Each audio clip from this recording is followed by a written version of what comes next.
something grander than we have been taught, than we know, or than we perceive.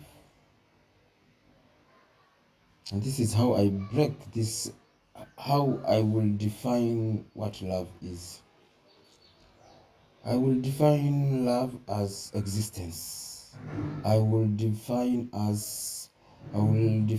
love as that which only exists. That which only exists because we are in the universe of polarized universe, and it's all about that light and darkness. Therefore, when I said there is only love existing in the universe, I mean to embrace darkness, one has to have the love. You have to, first which comes is the love of darkness, the love of evil. Then you become of darkness. If you choose light, you have to love of, to be, that which comes first is the love of light, the love of good. So everything, both the light and darkness, all concepts of light and darkness, they all take only one essence, which is love. Love is the pure essence of God. It is the thing which we say, when we say God, he was, he is, and he shall be. He was yesterday, today, yesterday, he is the same yesterday, today, and tomorrow. It's not God, it's that essence, it's the same. Love is that which was, which is, and which shall be. In both polarities, to embrace any of the polarities, one has to have the love. Love is that energy, divine energy, that which holds the universe into existence. It is that which holds the universe into existence. Therefore, if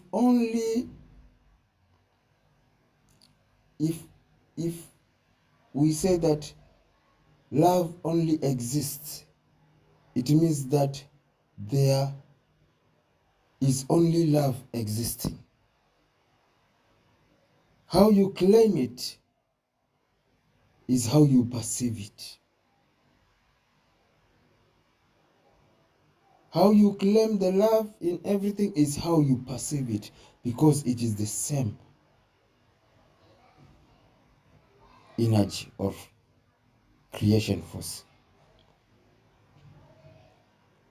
You know, the things that we can never, no matter how, we can never choose what to perceive. We can never choose what to perceive. We perceive what we choose. How we place our judgments, how we perceive of everything outside of us is what we choose. We cannot, because when I say we cannot choose what to perceive, it's because whatever is happening outside here is not happening to you, is happening for you. Everything outside here, it is in a perfect divine order. You cannot choose what is to happen here in your outward reality. You cannot choose what is to happen in your outward reality. You can only choose what to perceive to everything happening outside into your reality. You can choose to perceive happiness in the times of sorrow. You can choose to perceive peace in the times of war. You can That is, you choose your perception. But whatever is unfolding to us is in perfect divine order, is what love is. If this love is only which exists, it means that it is that energy field that lacks any form of absence. If it is the one holding everything in the universe into existence, it means that it cannot be absent. Therefore, love is what the omnipresence of God is. Meaning that God cannot be absent. Where you are, God is. He is in everything you are perceiving, you can see outside of yourself. Is all that omnipresence, that energy field of love. And everything outside here is presented to us because it is for our soul's learning experiences. But what we experience to some circumstances outside of ourselves is we are never experiencing a circumstance. No one is experiencing anybody. No one is experiencing a circumstance outside here. You will always experience the identity you have judged what is happening outside of you. You shall not judge and condemn, it is written, because by the same measure you shall be judged. You can, outside here, whatever is happening outside here is love. Choose what you want to perceive in everything. The reason why the Bible says that everything works out for the highest good for those who are in God, it is because everything outside here is made of love.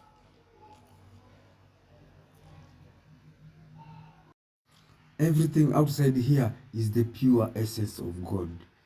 Everything outside here is God by itself. Everything outside here is perfect as it is. The same way you are seeing yourself as perfect with your hundreds and thousands of faults, the same way you are to come to the knowing and understanding that everybody else outside of your skin, everybody else is perfect the way they are. If they are negative, they are perfect. It is that perfection of that state of negativity that's why you identified them as negative. They are perfect. Everyone and everything is perfect, as the Father in heaven is perfect too. This is how I always describe my perception of what God is. I always say that God is what we can perceive through mind as consciousness. That is through mind.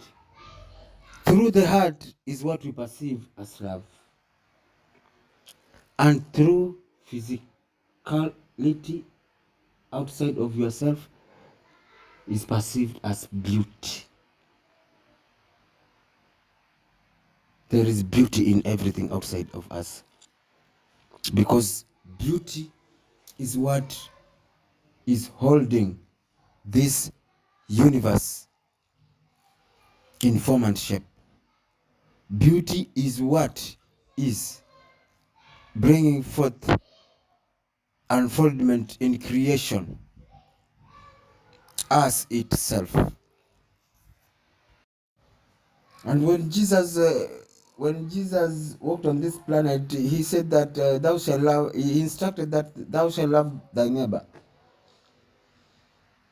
Actually, it didn't mean that, yes, the neighbor is every other person and everything out next to you is your neighbor. He said, thou shalt love thy neighbor as you love yourself. Actually, this is what he meant. Thou shalt love your enemies. because your enemies are not people outside very far away from you. Your enemies are not people who do not know you. Your enemies are your closest people. Your enemies are your neighbors. Thou shalt love thy neighbor. When you love your neighbor, but know that the one who has wronged you, the one you can't forgive, they are your neighbor. You know them. They are close to you. If you did not know them, there will be nothing for you to forgive them, because they will have not wronged you if you didn't know them. And this is one of the aspect which is bringing this kind of that what exists outside here to be perceived as of God, bringing everything into that perfect